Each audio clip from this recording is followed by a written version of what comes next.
Download aplikasi Tarbiyah Sunnah di handphone Anda. Tersedia di Google Play dan App Store. Bismillahirrahmanirrahim. Assalamualaikum warahmatullahi wabarakatuh. Innal hamdalillah nahmaduhu wa nasta'inuhu wa nastaghfiruh wa na'udzu billahi min syururi anfusina wa min sayyiati a'malina man yahdihillahu fala mudilla lahu wa man yudlil fala hadiya lahu wa asyhadu an la ilaha illallah wahdahu la syarika lahu wa asyhadu anna Muhammadan 'abduhu wa rasuluh ya ayyuhalladzina amanu taqullaha haqqa tuqatih wa la tamutunna illa wa antum muslimun wa ba'd. Hadirin jamaah Masjid BBR Masjid naon? Babur Rahman di BBR Buah Batu Bandung yang Allah muliakan, juga para pendengar radio Tarbiyah Sunnah Bandung. Alhamdulillah kembali kita berjumpa melanjutkan kajian Kitabul Ilm. Pertemuan yang lalu kita sedang bahas Fadhailul Ilm atau keutamaan ilmu. Baru 3 poin yang kita bahas. Pertama, ilmu adalah warisan para nabi. Kedua, ilmu itu abadi, sedangkan harta fana. Ketiga, ilmu tidak memberatkan pemiliknya untuk menjaganya, karena ilmu tidak membutuhkan tempat.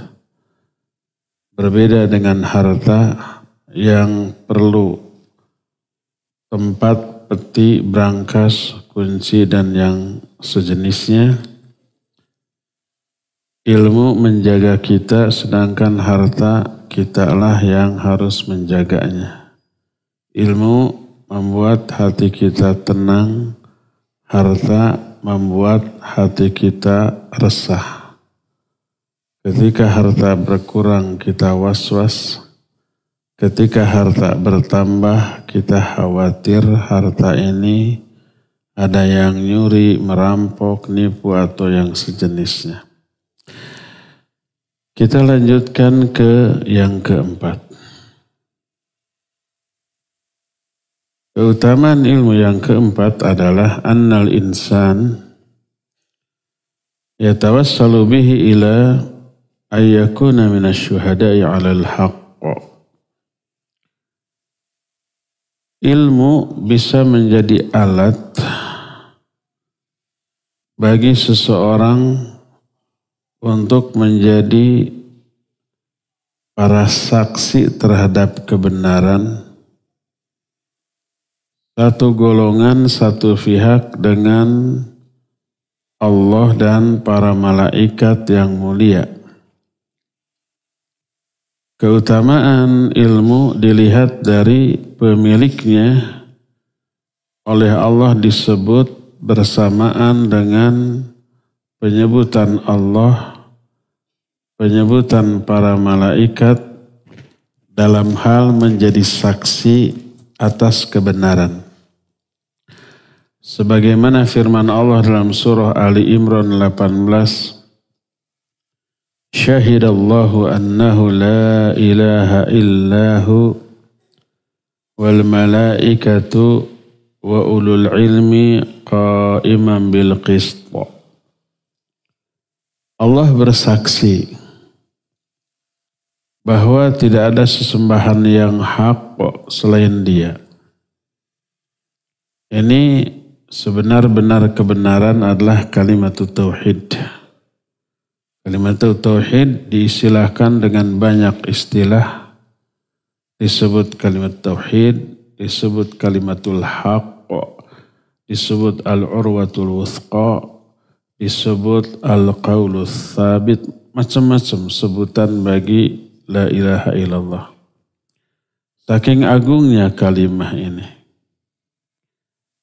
Nah, la ilaha illallah adalah sebenar-benar kebenaran. Bahwa tidak ada sesembahan yang hak selain Allah. Ada sembahan selain Allah banyak. Tapi semuanya sesembahan yang batil. Patung disembah, maka mereka sesembahan. Para jin, kuburan, orang yang sudah mati disembah, maka mereka sesembahan. Tapi itulah sembahan yang batil. Adapun satu-satunya sembahan yang hak hanya Allah.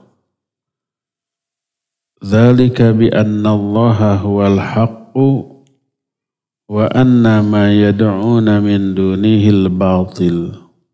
Yang demikian itu karena Allah lah satu-satunya sembahan yang hak dan apa-apa yang disembah selain Allah adalah sembahan yang batil. Karena Allah satu-satunya sembahan yang hak, maka kalimat yang menyatakan tidak ada sembahan selain Allah adalah sebenar-benar kebenaran. Kalimatul haqq. Siapa yang menjadi saksi? Pertama Allah. Syahidallahu annahu la ilaha illahu. Allah bersaksi bahwa tidak ada sembahan yang hak selain Dia. Kedua, yang bersaksi demikianlah para malaikat. Wal malaikatu. Dan yang ketiga, ahli ilmu wa ulul ilmi qaiman bil qist, dan orang-orang yang berilmu yang tegak di atas keadilan. Tiga pihak yang bersaksi atas kebenaran. Pihak yang pertama adalah Allah, pihak kedua para malaikat, pihak ketiga siapa? Orang-orang yang berilmu. Dan ini sudah menjadi bukti keistimewaan dan keutamaan ilmu. Sehingga pemilik ilmu disatu golongankan dengan Allah dan para malaikat dalam hal menjadi saksi terhadap kebenaran. Di dalam ayat ini Allah tidak menyebut wa ulul mal atau wa ulul jah atau wa ulul quwwah.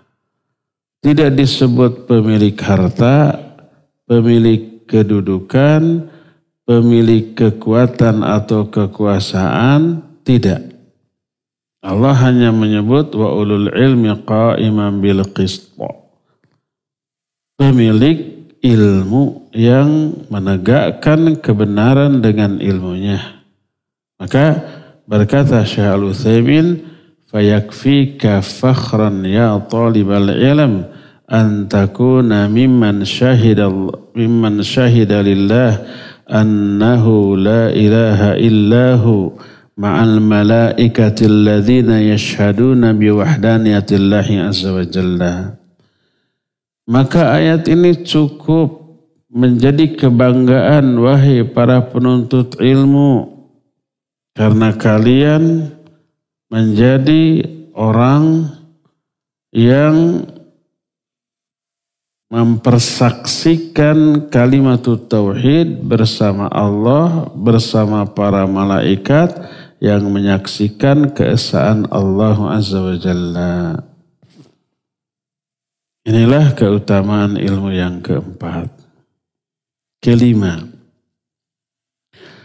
anna ahlal ilmi hum ahadu sinfai wullatil amr alladzina amarallahu bi ta'atihim. Keutamaan ilmu yang kelima adalah pemilik ilmu atau ahlul ilmi termasuk salah satu di antara dua golongan yang disebut ulil amri yang Allah perintahkan untuk ditaati. Allah berfirman, ya ayyuhalladzina amanu Ati'ullaha wa ati'ur rasul wa ulil amri minkum. Hei orang-orang yang beriman, taatilah Allah, taatilah Rasul dan ulil amri di antara kalian. Mentaati Allah jelas, mentaati Rasul sallallahu alaihi wasallam juga jelas. Ketiga, taati ulil amri. Siapa ulil amri?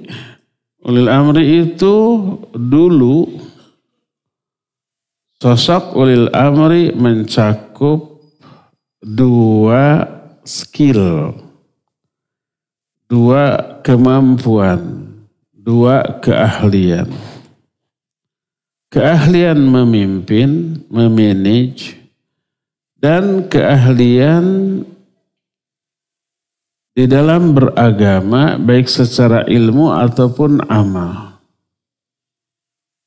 Karena manajemen, kemampuan atau skill memimpin tanpa dibekali dengan pemahaman agama yang mendalam, bahaya.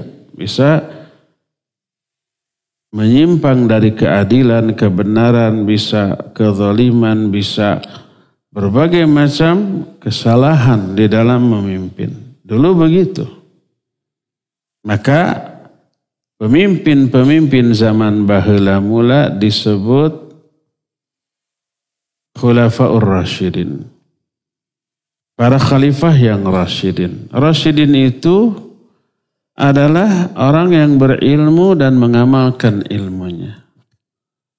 Berilmu tentang agama ini.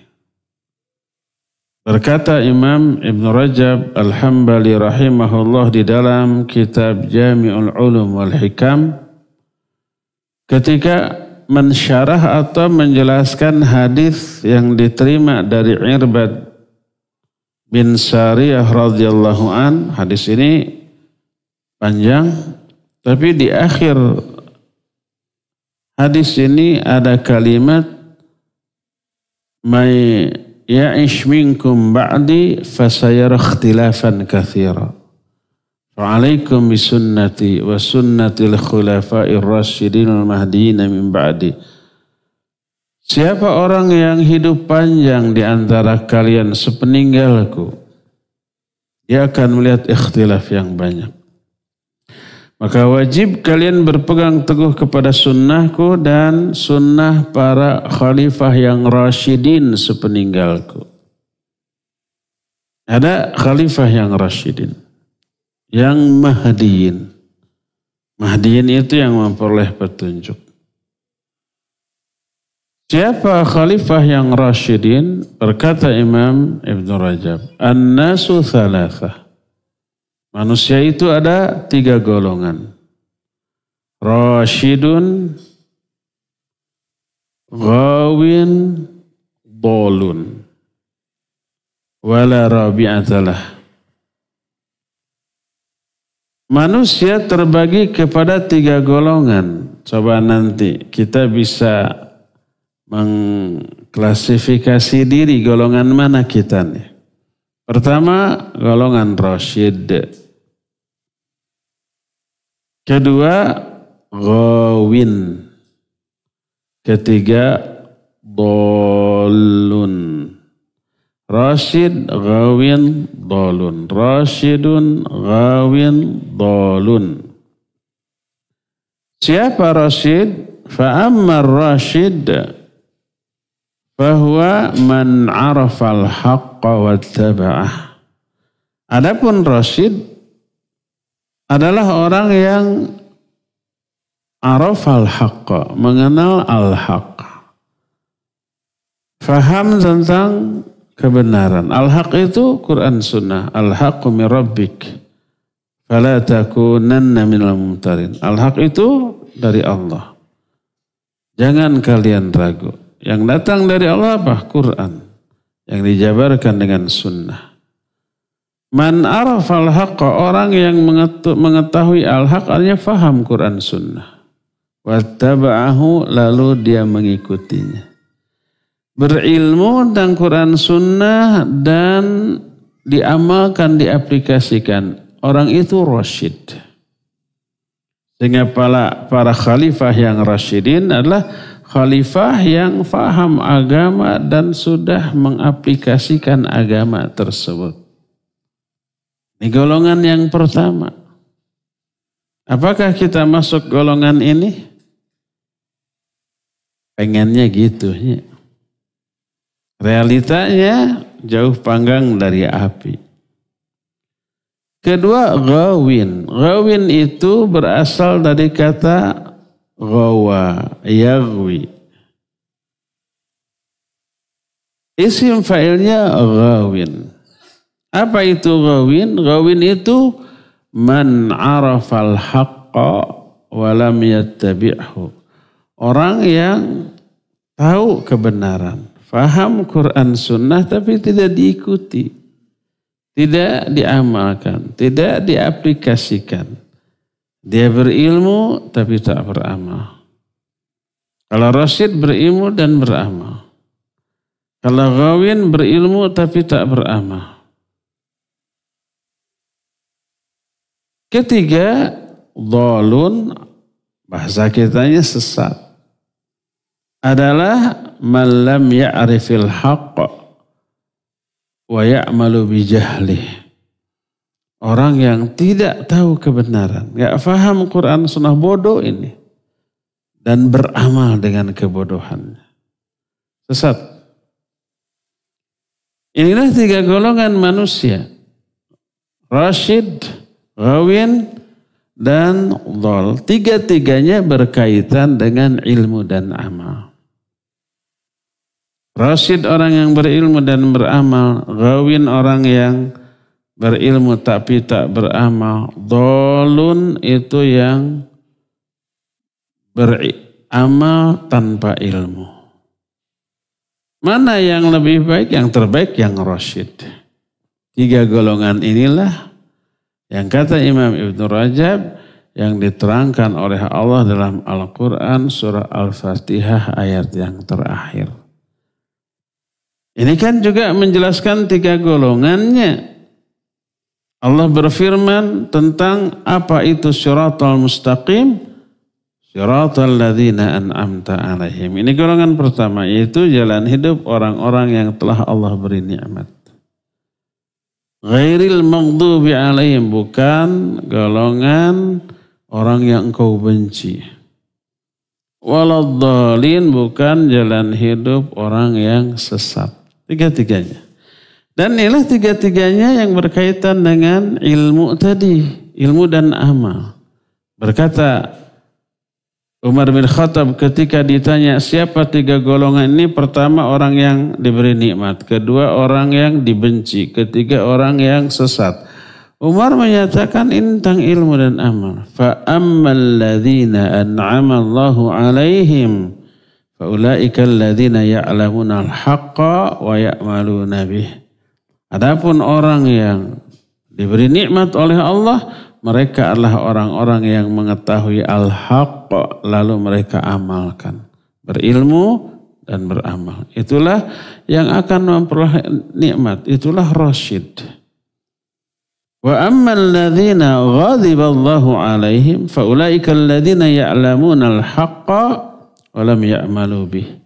Adapun orang yang dibenci, dimurkai oleh Allah adalah orang yang mengetahui al-haqq, faham kebenaran, berilmu tentang Quran Sunnah, tapi tidak mengamalkannya.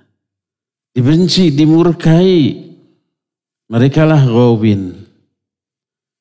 Wa ammal ladzina adallahumullah faulaika alladzina la ya'lamuna al-haqqa wa ya'maluna bijahalatihim. Adapun orang yang disesatkan oleh Allah adalah mereka yang tidak mengetahui al-haqqa, tidak faham kebenaran, bodoh tentang Quran Sunnah dan beramal dengan kebodohannya. Jadi rasyid adalah orang yang sudah Allah beri nikmat, yang sudah berada di atas siratal mustaqim. Ghawin adalah orang yang dibenci, yang dimurkai. Dhalun ya yang sesat, yang beramal tanpa ilmu. Akhirnya amalnya salah dan keliru. Makanya Allah di dalam Al-Quran menyebut Nabi dalam surah An-Najm ayat yang kedua dan yang ketiga. Wan najmi idza hawa ma dhalla sahibukum wa ma ghawa wa ma yantiqu anil hawa in huwa illa wahyu yuha. Kata Allah, ma dhalla sahibukum wa ma ghawa. Sahabat kalian ini yaitu Nabi SAW, ma dhalla, bukan orang yang dol, bukan yang sesat. Wa ma ghawa, dan bukan orang yang gawin. Bukan dolun, bukan gawin. Dolun itu yang beramal tanpa ilmu. Gawin bukan orang yang berilmu tanpa amal. Tapi Nabi SAW diberi ilmu berupa wahyu. Apa yang diucapkan itu bukan pendapat pribadinya. Wa may yantiqu 'anil hawa. Beliau tidak pernah berbicara dari hawa nafsunya. In huwa illa wahyuha. Kecuali itu wahyu yang Allah wahyukan kepadanya. Itu ilmu itu wahyu. Setelah diberi ilmu berupa wahyu, beliau aplikasikan. Beliau terapkan, amalkan, wujudkan di dalam kehidupannya. Makanya Aisyah menyatakan, kana khuluquhul Qur'an. Akhlak Nabi itu Al-Quran. Quran yang hidup, the living Quran disebutnya juga. Quran yang hidup, yang berjalan. Karena seluruh isi Al-Quran teraplikasi dalam seluruh perilakunya. Maka disebut ma dhalla sahibukum wa ma ghawa. Sahabat kalian tidak gawin, tidak dhalun, tidak sesat, tidak gawin. Tapi beliau orang yang diberi ilmu berupa wahyu, kemudian diaplikasikan dalam kehidupan kesehariannya. Kembali kepada makna rasyid. Rasyid itu adalah orang yang berilmu dan beramal.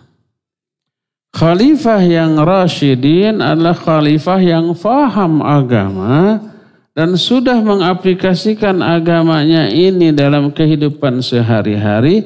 Inilah yang kemudian dijadikan dasar atau bekal untuk memimpin umat.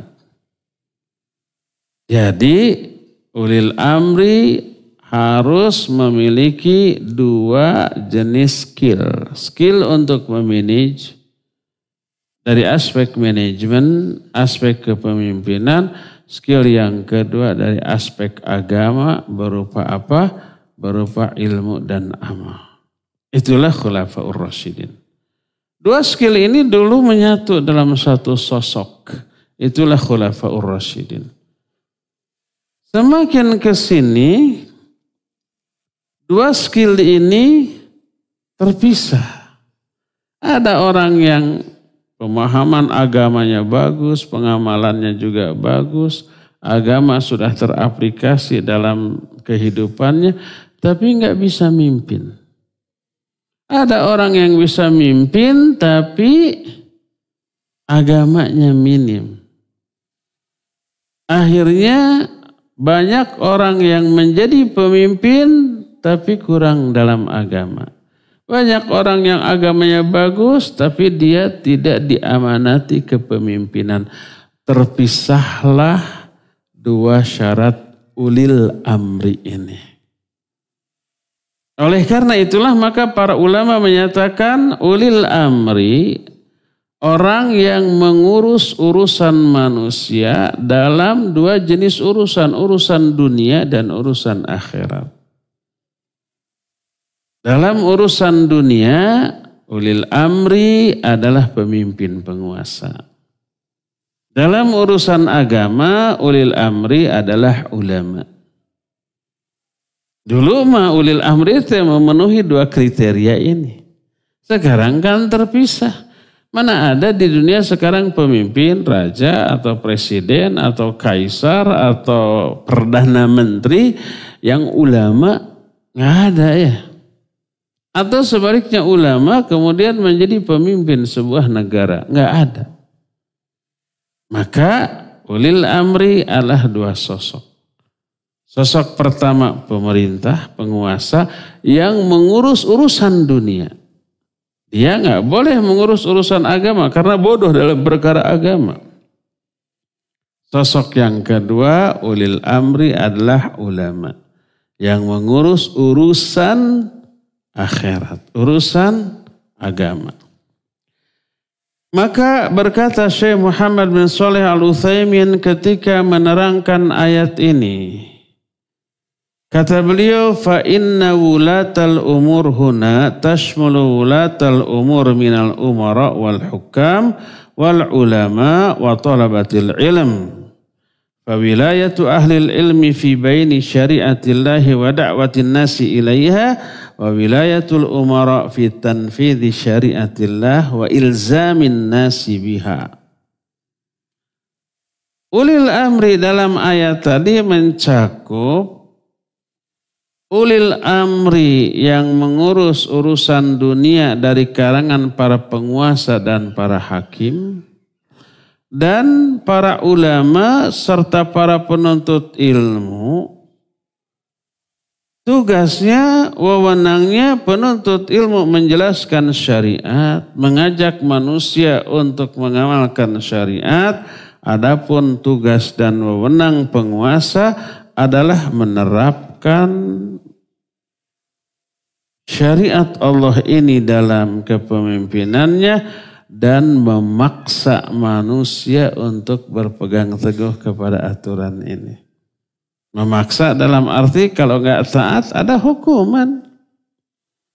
Dan ini fungsi ulil amri yang mengurus urusan dunia. Nggak bisa pemerintah menyatakan ya diminta kesadaran masing-masing lah gitu ya. Buang sampah, berkendaraan, berlalu lintas diminta kesadaran masing-masing. Gak perlu diatur, kan sudah pada dewasa. Untuk apa ya polisi, untuk apa ya pemerintah. Buktinya orang gak sadar-sadar. Nah yang gak sadar ini yang ditindak, ya enggak? Yang buang sampah sembarangan, tindak, ada hukumannya. Yang melanggar aturan lalu lintas sehingga membahayakan pengguna jalan, tindak hukuman. Berat ringannya hukuman tergantung berat ringannya pelanggaran dan risiko yang ditimbulkan akibat pelanggaran itu. Gitu tuh. Nih tegakkan. Dipaksa manusia untuk iltizam, untuk loyal, untuk komitmen kepada aturan yang ditetapkan ini. Dari sini kita mengetahui bahwa ahli ilmu termasuk salah satu ulil amri yang wajib ditaati, tapi ulil amri di bidang agama dan akhirat. Kita sebagai orang awam wajib taat. Kepada apa? Pertama, kepada penguasa dalam urusan dunia. Kedua, kepada para ulama dalam urusan agama dan akhirat. Jangan ijtihad sendiri dalam kedua perkara ini tanpa berpegang teguh kepada dua jenis ulil amri. Saya mah urusan berlalu lintas kumaha saya. Weda saya sudah dewasa, punya akal sehat atunya. Mana tahu mana yang bikin selamat, mana yang bikin celaka. Akhirnya semau gue dia dalam berlalu lintas. Tidak taat kepada aturan yang ditetapkan kepada pemerintah. Celaka dia. Dosa enggak? Dosa karena melanggar ayat. Dalam urusan agama juga begitu. Saya punya akal, saya bisa baca atau urusan agama mah kumaha saya. Enggak bisa, harus ke ahlinya. Idza wusidal amru ila ghairi ahlihi fantadhiris sa'ah. Kalau urusan diserahkan bukan ke ahlinya, tunggu kehancurannya.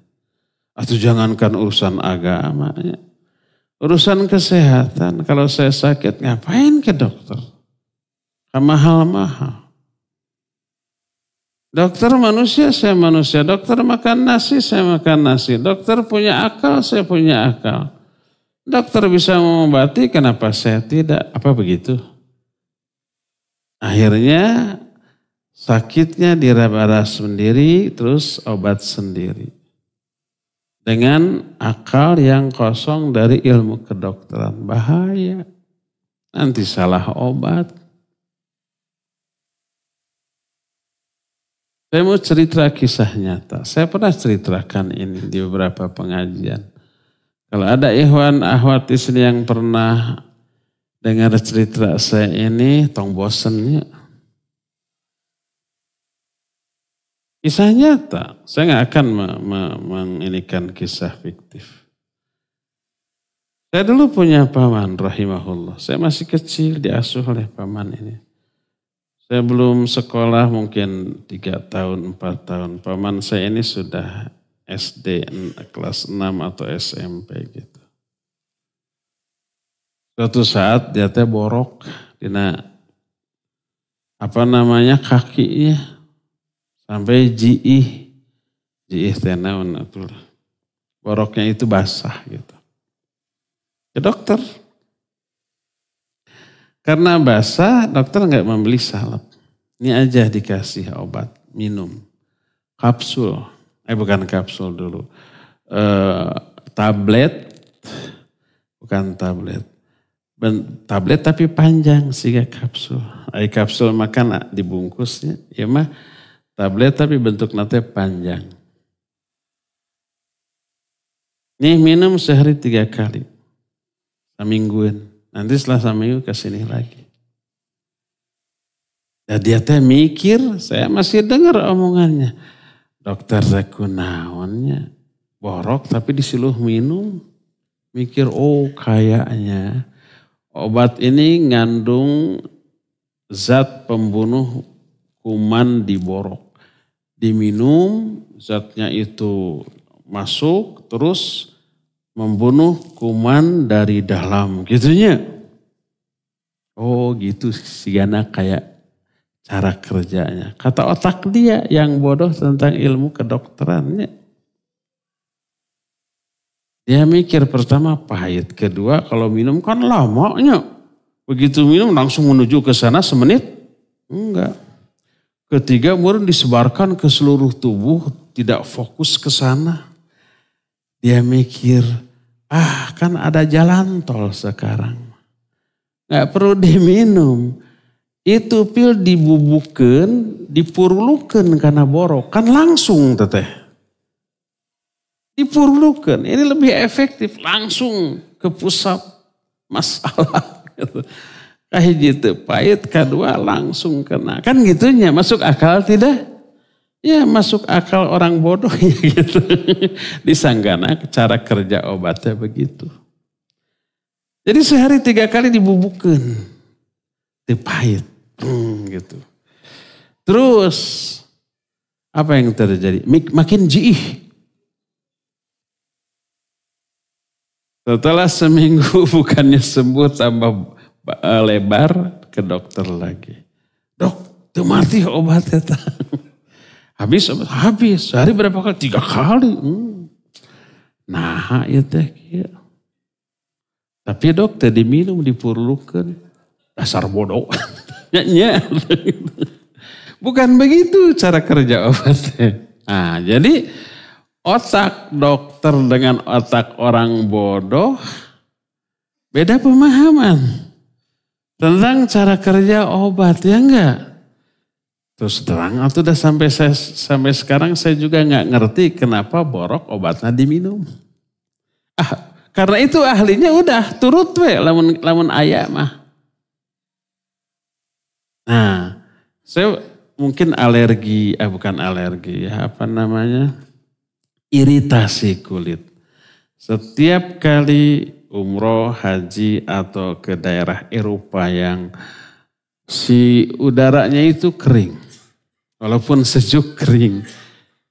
Tipikal kulit tertentu seperti saya mengalami iritasi kalau nggak pakai pelembab gitu ya. Itu gatal. Terus muncul kalau digaruk bentol-bentol rusak tuh. Jadi pulang ke sana saya langsung ke dokter kulit. Spesialis kulit. Saya tidak sadar.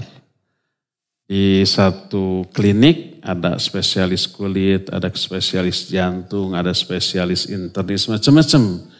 Dan di hadapan kamar dokter masing-masing itu ada kursi. Di spesialis kulit itu kosong. Di sana mah ngantri banyak. Sugante saya nomor hiji-hijina gitunya.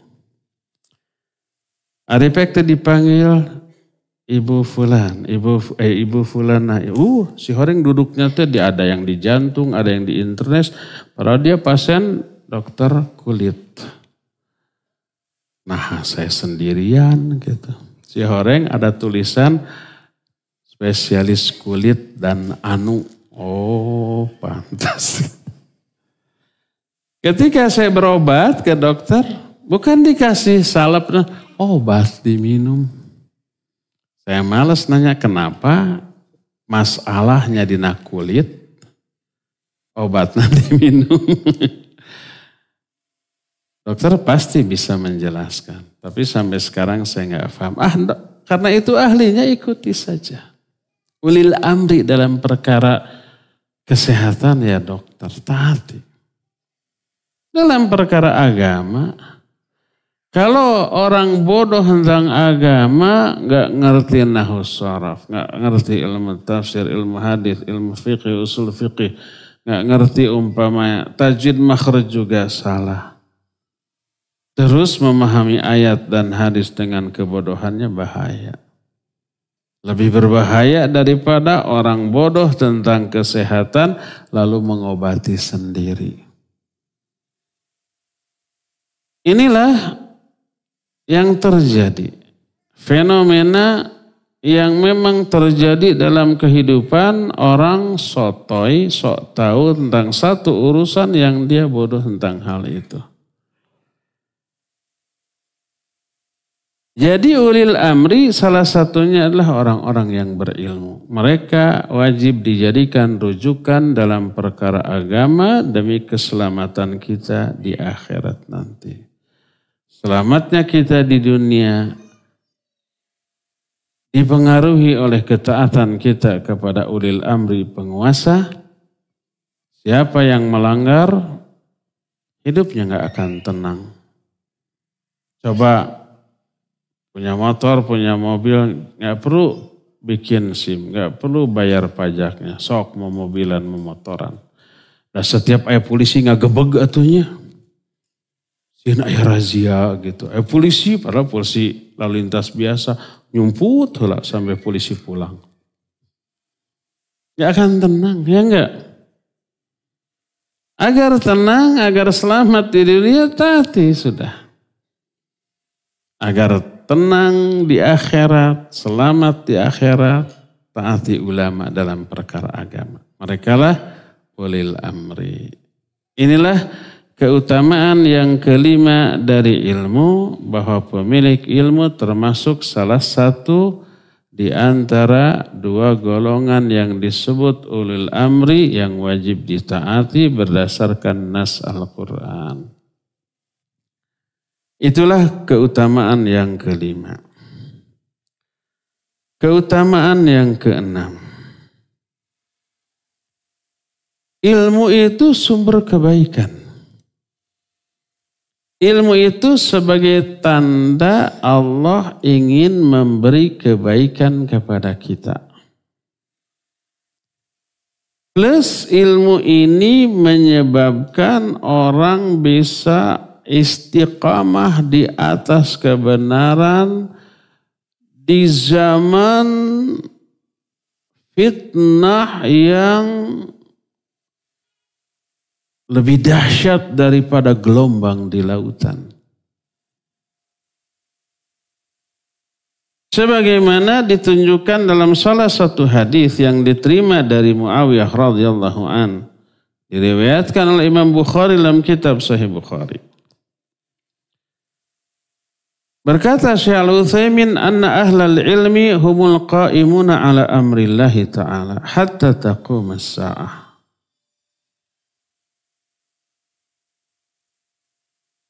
Pareumana tetah kitu, aganggu wae. Ahli ilmu adalah orang yang selalu tegak di atas perintah Allah. Istiqomah karena ilmunya hingga hari kiamat. Sebagaimana dijelaskan dalam hadis yang diterima dari Muawiyah radhiyallahu an, berkata Muawiyah, aku mendengar Rasul alaihi salatu wasallam bersabda, "May yuridillahu bihi khairan yufaqihu fid din. Wa innama ana qasim wallahu mu'ti. Walan tazala hadhil ummatu qa'imatan ala amrillah la yadurruhum man khalafahum hatta ya'tiya amrullah." Siapa orang yang dikehendaki kebaikan oleh Allah, Allah akan fahamkan dia tentang agamanya. Allah akan memberikan ilmu sehingga dia faham tentang agama ini. Jadi kalau orang faham tentang agama itu tanda Allah menginginkan kebaikan bagi orang itu. Sebab dari ilmu lahir kebaikan. Dari ilmu lahir dakwah. Dari ilmu lahir amal. Dari ilmu lahir manfaat bagi orang lain. Banyaklah. Jadi kalau orang diberi ilmu itu tandanya Allah menginginkan kebaikan bagi orang itu. Makanya disebut ilmu itu adalah tanda kebaikan yang Allah berikan. Boleh dikatakan ilmu itu sumber kebaikan. Terus wa innama ana qasim, aku hanyalah qasim. Qasim itu pembagi. Wallahu mu'ti, dan Allah lah yang memberi. Walan tazala hadhil ummah qa'imatan ala amrillah. Selalu di tengah umat ini ada orang yang tegak di atas perintah Allah. Istiqamah. La yadurruhum man khalafahum, tidak memadaratkan kepada mereka orang yang menentang mereka. Hatta ya'ti amrullah, sampai datang putusan Allah. Maksudnya sampai datang putusan Allah itu atau urusan Allah itu apa? Kiamat, apa azab? Berkata Syekh Shalih Al-Fauzan, yang dimaksud hatta ya'ti amrullah adalah sampai datangnya urusan Allah berupa munculnya angin halus di akhir zaman. Siapa orang yang memiliki keimanan walaupun sekecil debu dalam hatinya, terkena angin ini akan apa? Mati. Kalau ada orang yang kena angin ini nggak mati, nggak terpengaruh, berarti nggak ada iman dalam hatinya. Maka meninggallah semua orang beriman. Yang tinggal hanyalah orang-orang kafir. Itu yang disebut dengan syirarun nas, manusia terburuk. Di generasi itulah nanti kiamat terjadi. Nah, sampai detik munculnya angin itu akan selalu muncul sekelompok orang yang selalu tegak di atas kebenaran. Itu di setiap zaman. Sampai kiamat? Enggak sampai kiamat. Karena kiamat terjadi ketika semua orang kafir. Sedangkan ini masih istiqomah di atas kebenaran. Makanya kata Syekh Shalih Al-Fauzan, sampai datangnya angin yang mewafatkan semua orang yang memiliki iman walaupun sekecil debu. Mati semuanya. Sampai detik itu muncul selalu sekelompok kecil orang yang tegak di atas kebenaran di zaman tersebarnya fitnah. Termasuk di zaman kita akan selalu muncul sekelompok kecil yang istiqamah di atas kebenaran. Dan di zaman kita, kitalah yang harus menjadi orang seperti itu. Dan mereka istiqamah atas dasar ilmunya. Makanya kata Imam Ahmad rahimahullah ketika menjelaskan tentang hadis ini, beliau berkata, "Illam yakunu ahlal hadis fala adri manhum." Kalau sekelompok kecil yang selalu tegak di atas kebenaran ini bukan ahli hadis, bukan ulama, saya nggak tahu lagi siapa mereka. Mereka adalah ahli ilmu. Karena orang yang ahli ilmu, faham tauhid, Allah istiqamahkan mereka. Ini janji Allah dalam Al-Quran. Yuthabbitullahu alladhina amanu bil qawli tsabiti fil hayati dunya fil akhirah. Allah akan memantapkan orang-orang yang beriman dengan ucapan yang mantap baik dalam kehidupan dunia ataupun akhirat. Yang dimaksud Allah akan mantapkan, Allah akan istiqamahkan. Orang-orang yang berilmu dengan ucapan yang mantap, maksudnya ucapan al-qawlu tsabit itu kalimat tauhid la ilaha illallah. Orang yang faham tentang kalimat tauhid dan mengaplikasikannya, Allah akan istiqamahkan. Dalam kehidupan di dunia dan dalam kehidupan akhirat, di alam kubur, orang itu akan diteguhkan ketika menerima pertanyaan di alam kubur dari malaikat munkar dan nakir. Jadi orang istiqamah karena ilmu. Di zaman fitnah. Saya tidak mendengar tabligh akbar Ustaz Zainal Abidin dengan judul Qiyat Istiqamah di atas sunnah di zaman fitnah, gitu ya. Saya yakin salah satu qiyatnya itu adalah ilmu. Walaupun saya nggak dengar ya, karena saat itu saya tidak ada. Ada sih, tapi nggak di Bandung. Kemana saya kemarin tuh? Oh, ke Subang. Saya ada acara juga di Subang, beliau ada di sini. Tapi sempat ketemu sebelum dan setelahnya. Nah, apa kiat agar istiqamah di atas sunnah di zaman fitnah? Saya yakin salah satunya adalah ilmu, belajar ilmu. Nasnya banyak Al-Quran dan hadis yang sahih. Berkata Al-Qadhi Iyad rahimahullah, arada Ahmad ahlas sunnah wa man ya'taqidu madhhab ahlil hadis.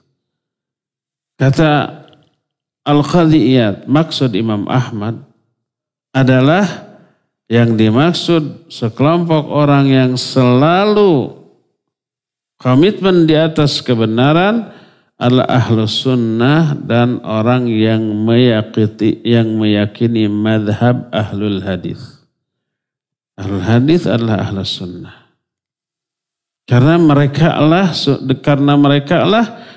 ahlul hadis sunnah ini terjaga dan terpelihara. Sehingga sampai di zaman kita karena ada ahli hadis. Menghimpun, memeriksa, menyaring hadis-hadis dan mengumpulkannya, mana yang sahih, mana yang dhaif, mana yang makbul, mana yang mardud, ya, mana yang harus diambil, mana yang tidak boleh diambil, itu sudah lengkap dilakukan oleh para ulama untuk kepentingan kita sebagai umat. Maka merekalah yang disebut dengan At-Ta'ifatul Mansurah yang disebutkan di dalam hadis tadi. Akan selalu muncul satu ta'ifah. Ta'ifah itu adalah sekelompok kecil yang qa'imina alal haqq, tetap tegak di atas haqq. La yadurruhum man khalafahum wa man khadalahum. Mereka itu tidak dimadaratkan oleh orang yang menentang dan orang yang mencela. Atau jangankan ahli hadis. Nabi Muhammad sendiri dan para nabi dicelanya. Siapa yang lebih mulia? Para nabi apa para ahli hadis? Para nabi. Para nabi dicela, diejek, ditentang. Apalagi umatnya, para ulama, para sahabat, para ulama, para ahli hadis. Apalagi di bawah para ahli hadis seperti para ustaz. Ada yang menentang? Banyak. Ada yang mencela, merendahkan, menghinakan? Banyak. Seandainya kita baperan, seandainya para ustaz itu baperan, saya akan berhenti jadi ustaz. Karena setiap kali ceramahnya di-upload di YouTube, pokoknya di medsos lah. Ada viewer, ada komentator. Dan selalu ada atau yang nyinyir para haters ya. Yang pika sebelen luar biasa. Aduh ini saya, dakwah saya dicela begini. Saya bermaksud baik, mereka mencela. Udah berhenti aja jadi ustaz. Banting setir aja jadi kenek. Bisa begitu nanti. Celaan, hinaan, penentangan. Bagian yang tidak bisa dipisahkan dari perjuangan dakwah. Di sana nilai sebuah perjuangan dakwah itu berada dalam penentangan. Ya, kalau dakwah mulus, begitu dakwah semuanya manut, semuanya memuji, semuanya menyanjung, semuanya berterima kasih, itu mah bukan perjuangan itu. Nah perjuangan teh amis kieu geuning kan begitu harus dipertanyakan. Jangankan selevel kita, selevel para nabi pun yang maksum, yang teu aya cawadeun, tetap ditentang, dimusuhi, dicela, dihina, direndahkan. Di sanalah indahnya perjuangan dakwah. Itulah keutamaan yang keenam dari ilmu. Ilmu itu sumber kebenaran, sumber kebaikan. Ilmu menyebabkan orang istiqamah di atas kebenaran di tengah gelombang fitnah yang datang menerjang. Itu keenam. Keutamaan yang ketujuh. Kedelapan. Kesembilan dan seterusnya. Kita akan teruskan nanti di pertemuan yang akan datang. Sekarang cukup sampai di sini. Dan kita masih punya sisa waktu untuk bertanya jawab. Dipersilakan ikhwan atau akhwat menuliskan kertas pertanyaan. Kalau ikhwan ada yang mau langsung dibolehkan juga ya.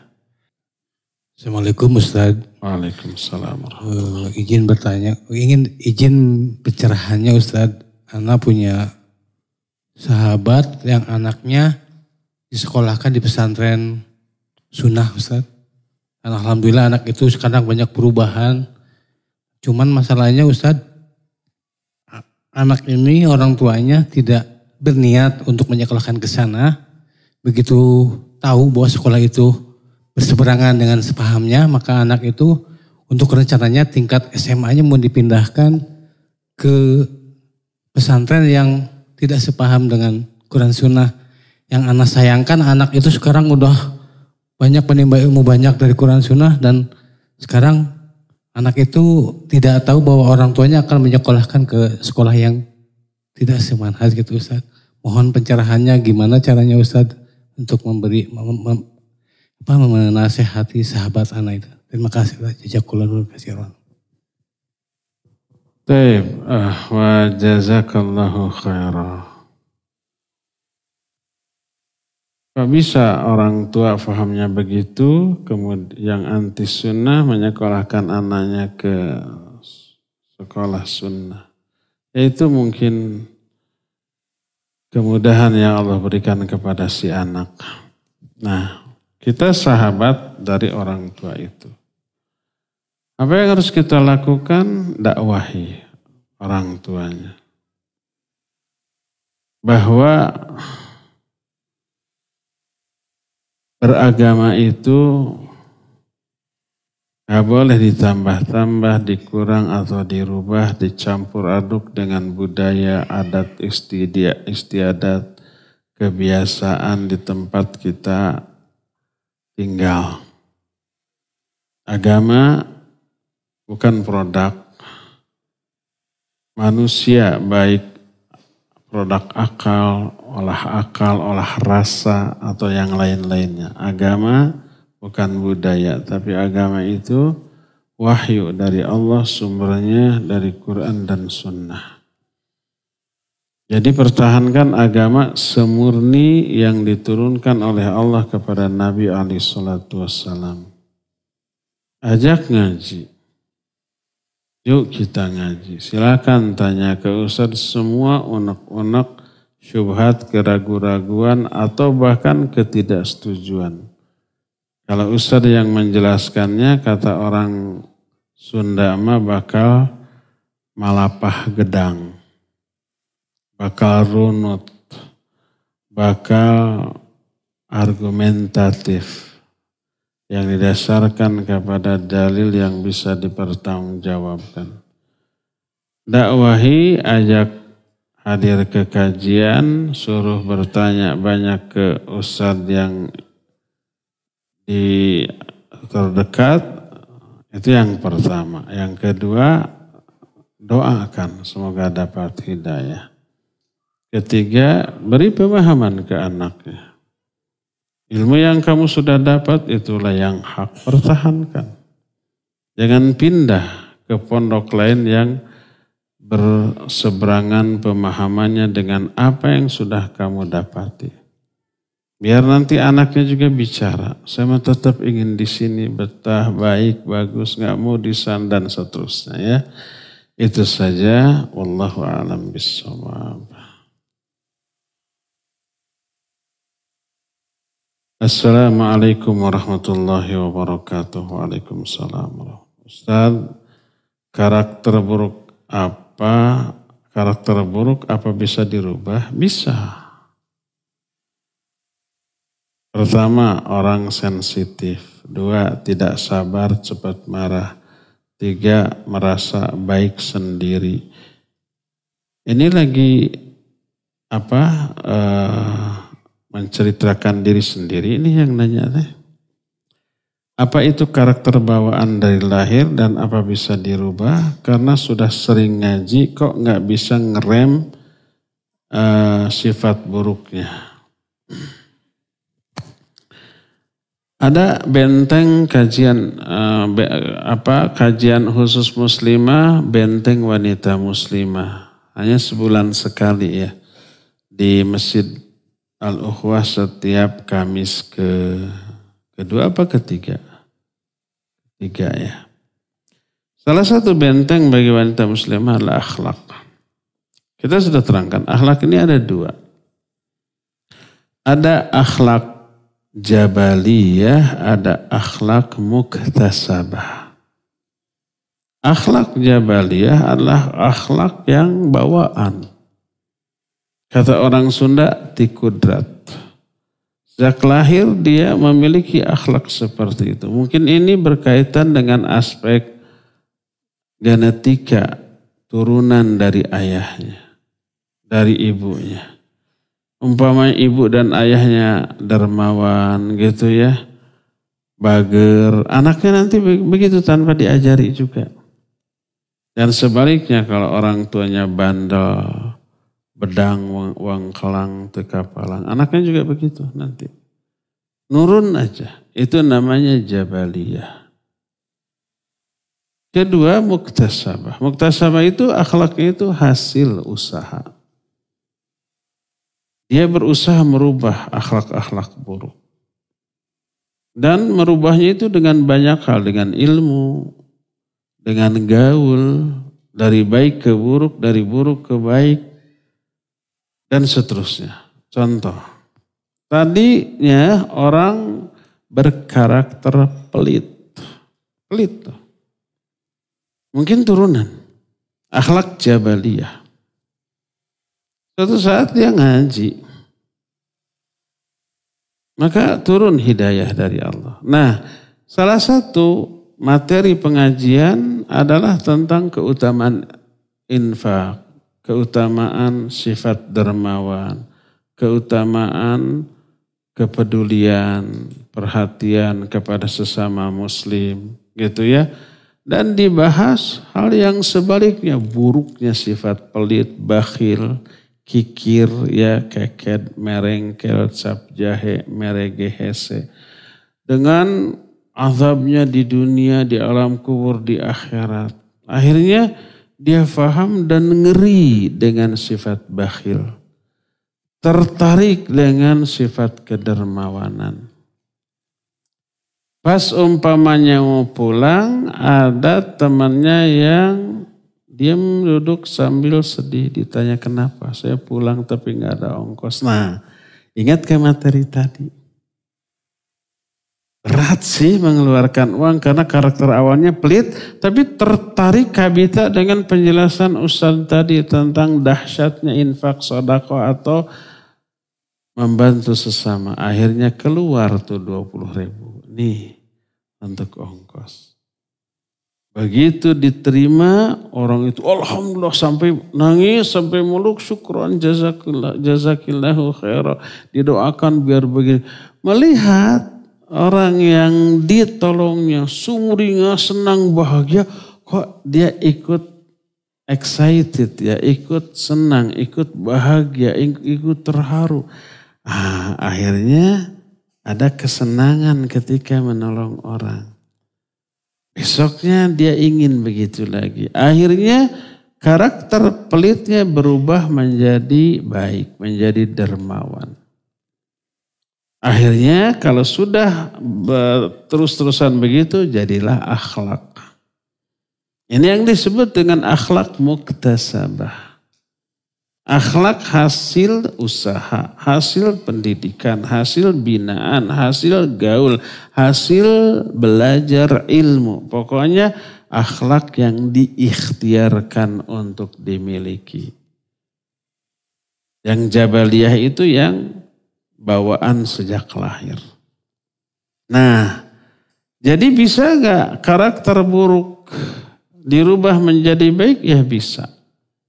Seperti tadi orangnya sensitif, baperan, mudah tersinggung. Bisa berubah? Bisa. Dengan apa? Pertama dengan ilmu. Dengan kajian-kajian seperti ini. Pelajari tauhid, pelajari akidah, iman nambah, nanti iman itu pengontrol karakternya, sifatnya, emosinya, ya. Apalagi nanti dia dapat ilmu tentang buruknya orang yang baperan, mudah emosi, mudah marah, seperti itu. Dia akan dapat informasi ilmu itu. Di antara Al-Quran, orang bertakwa adalah wal kadhiminal ghaidha, orang yang mampu menahan amarahnya. Ada hadis ya, orang yang mampu menahan amarah. Di saat dia mampu melampiaskan amarahnya, tapi dia tahan, maka nanti Allah akan mempersilahkan dia memilih bidadari surga yang mana saja yang dia suka. Kabita mau aku bidadari surga. Kabita tuh. Ya. Akhirnya dia mencoba untuk meredam emosinya, tidak terlalu sensi, tidak terlalu baperan. Karena kabita dengan penjelasan nas hadis atau ayat tentang masalah itu. Jadi yang pertama dengan ilmu. Ilmu akidah terutama. Ilmu tauhid terutama. Dan ilmu yang berkaitan dengan akhlak-akhlak buruk tersebut. Ya. Kedua dengan doa. Baik doa dia atau doa orang lain. Kalau umpama kita merasa emosional, sensitif gitu ya, mudah marah, mudah tersinggung. Dan kita tahu itu buruk, kita berdoa ya Allah. Umpamanya bersihkan jiwa saya. Allahumma ati nafsi taqwaha wa zakkiha anta khairu man zakkaha anta waliyuha maulaha. Gitu ya. Seorang sahabat datang, ya Rasulullah ausini. Ya Rasulullah, beri saya wasiat.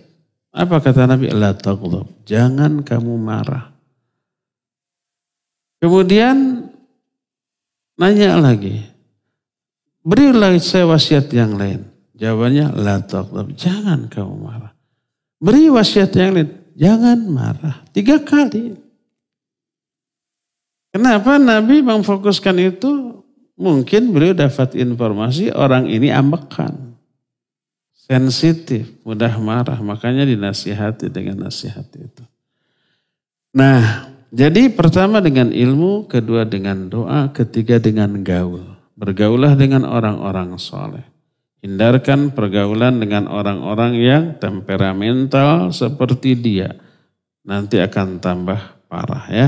Jadi intinya akhlak yang buruk bisa dirubah menjadi akhlak yang baik dengan beberapa jenis usaha.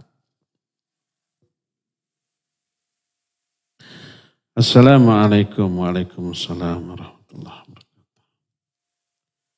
Ustaz, apabila terbersit ria atau merasa diri lebih baik daripada orang lain dalam hal ibadah, lalu kita langsung istighfar, menyesal, apakah amal ibadah yang kita lakukan tetap terhapus dan tidak bernilai pahala di sisi Allah? Mohon penjelasan. Iya. Godaan ria, godaan ujub, godaan takabur dengan kebaikan pasti dialami oleh setiap orang. Termasuk para ulama, Komentar seorang ulama yang ikhlas namanya Imam Sufyan Ats-Tsauri menyatakan ma'alajtu syai'an asyadda alayya min niyati. Tidak pernah aku mengobati sesuatu yang lebih berat bagiku dibanding mengobati niatku nih. Itu orang selevel Imam Sufyan Ats-Tsauri. Tahu nggak para ulama sebelum mereka menjadi ulama mereka semangat mencari ilmu dengan niat yang keliru, niatnya ria. Niatnya ingin menjadi orang beken, orang yang dihormati. Itu pernyataan mereka sendiri seperti Imam Al-Baihaqi menyatakan talabnal ilma li ghairillah fa illa ayyakuna lillah. Kami pernah mencari ilmu bukan karena Allah. Gagal. Karena ilmu tidak bisa difahami secara benar kecuali karena Allah. Akhirnya merubah. Di tengah perjalanan mencari ilmu, ilmu menuntun dia untuk ikhlas dalam menuntut ilmu. Awalnya ria, awalnya ingin dunia, awalnya ingin disanjung, ingin dipuji, ingin menjadi orang terkenal gitu ya.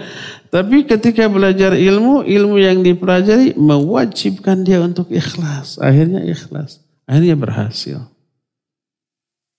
Jadi godaan ria di tengah amalan teralami hatta oleh para ulama.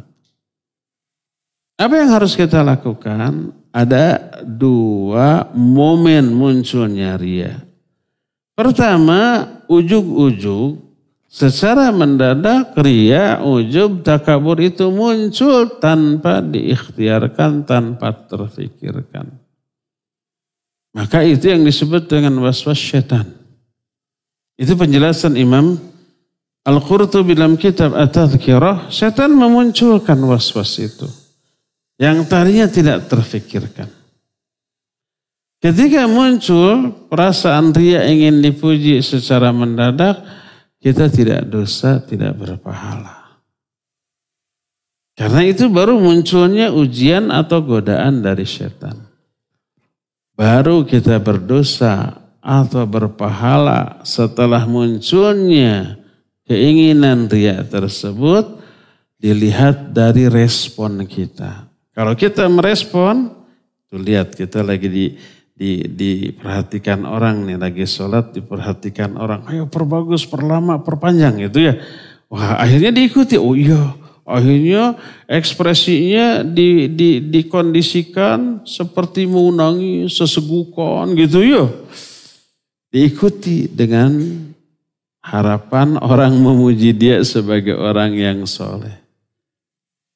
Ya rusak itu sholatnya. Rusak itu amal ibadahnya.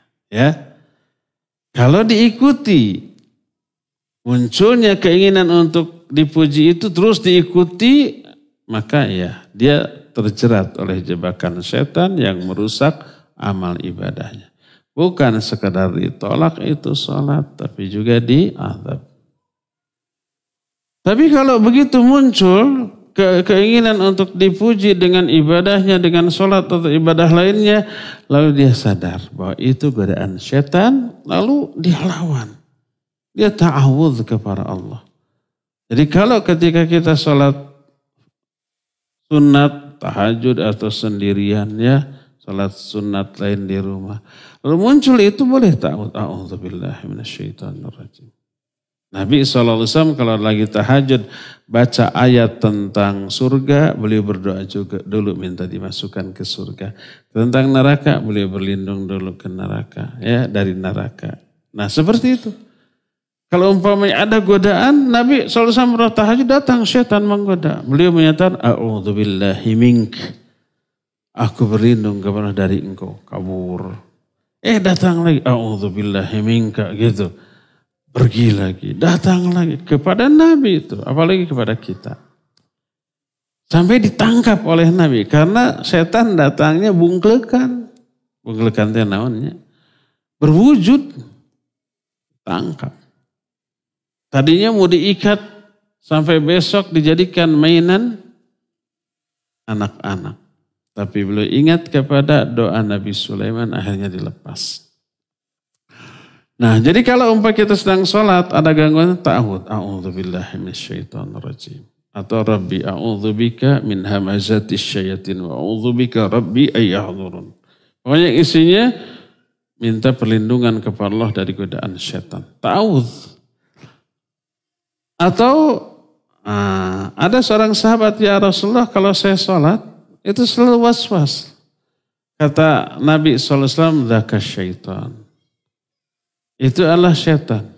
Maka kalau kamu merasakan itu, meludahlah kamu ke kiri 3 kali. Maka dilakukan, kemudian hilanglah was-was itu. Nah, jadi lawan godaan syaitan tersebut, kembali fokus ke bacaan, kembali kepada keikhlasan, kita berpahala. Karena sudah mampu melawan godaan syaitan untuk riya di tengah-tengah sholat kita, ya.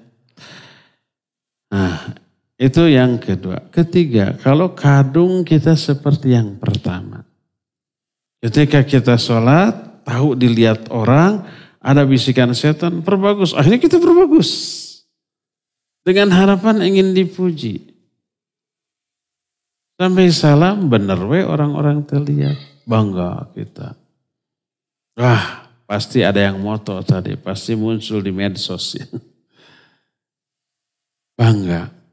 Ternyata setelah itu kita sadar, astagfirullah, itu riya. Itu godaan setan. Apa yang harus kita lakukan? Tobat dari riya tadi. Apakah pahala dari sholat tadi kembali? Enggak, karena tidak ada pahalaan kalau riya. Tapi minimal pertama dosa kita riyanya terhapus. Yang kedua dapat pahala dari tobatnya. Wallahu a'lam. Terakhir ya.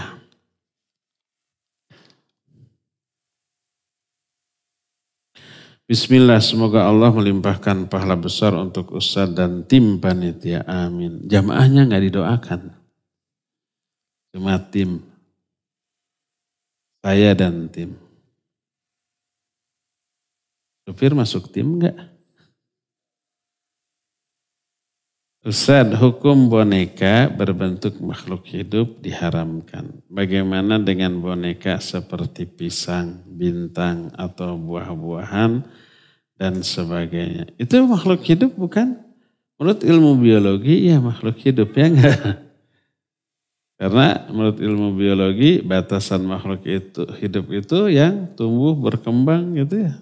Tanaman tumbuh ya dari kecil tumbuh besar sampai gede, lebih gede daripada bangunan rumah. Menurut ilmu biologi makhluk hidup, tapi secara syar'i bukan. Karena tidak bernyawa. Jadi boleh kalau dalam bentuk buah atau pohon, boneka. Ada boneka dalam bentuk pohon? Tidak ada ya, paling dalam bentuk pisang, dalam bentuk mangga, dalam bentuk spons. Ada? Sponsor paragi awasuh wadah busa. Ada yang boneka kayak gitu. Ada dinamai apa? Bob.